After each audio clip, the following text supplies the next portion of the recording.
কোরআন যে ব্যক্তি পড়ে, যারা কোরআন পড়ে তারা আল্লাহর পরিবারভুক্ত হয়ে যায়। বলেন কোরআন ওয়ালা কার পরিবারভুক্ত?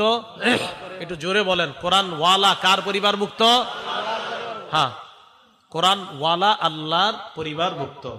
দলিল ইবনে মাজা কিতাবের নাম, হাদিস নাম্বার 215 নাম্বার হাদিস। ক্বালা রাসূলুল্লাহ সাল্লাল্লাহু আলাইহি ওয়াসাল্লাম, আল্লাহ নবী বলেন, ইন্না লিল্লাহি আহলিনা মিনান নাস, মানুষের মধ্যে কিছু মানুষ আছে যারা আল্লাহর পরিবারের সদস্য।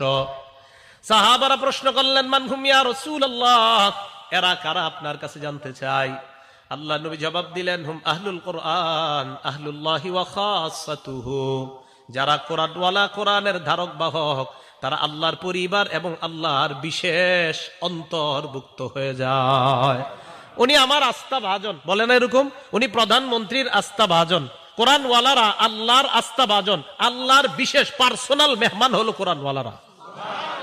আর আমরা সবাই কার বান্দা? আমরা সবাই কার বান্দা? আল্লাহর বান্দা।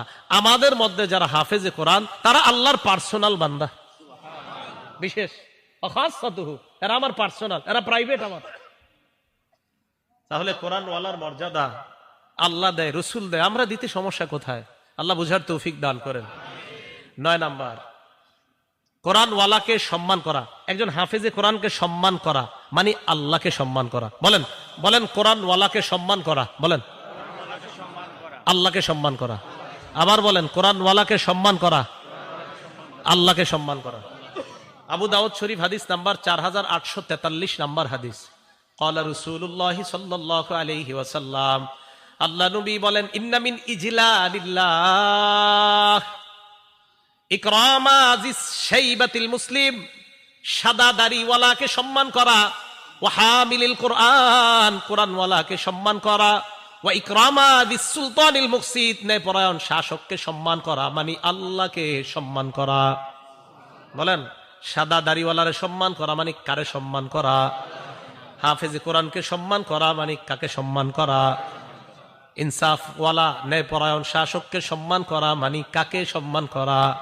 তাহলে 3 ব্যক্তিকে সম্মান করা মানে আল্লাহকে সম্মান করা। 1 নাম্বার, সাদা দাড়িওয়ালা মুরব্বী, একে সম্মান করা মানে আল্লাহকে সম্মান করা। 2 নাম্বার, হামিল কোরআন, যারা কোরআনের ধারক বাহক। সাদা দাড়িওয়ালা যারা, দেখবেন এদের দেখলে আলাদা একটা মায়া লাগে। এই যে ডিআইটি মসজিদের খতিব সাহেব হুজুর এতবার আলোচনা করছে, হুজুরে দেখবেন দাড়িটার দিকে তাকাইলে একটা মায়া লাগে, আলাদা একটা মায়া কাজ করে। আপনারা দেখবেন উনি বয়ান কি করছে, হ্যাঁ ওইটা না শুনে দেখবেন অনেকে এরকম যে আরে দাড়িটাই তো এত সুন্দর লাগে। আমি অনেক সময় বলি আল্লাহওয়ালাদের মজলিসে যাওয়ার জন্য, শুধু এই কারণে আমি বলি যে আল্লাহওয়ালাদের মজলিসে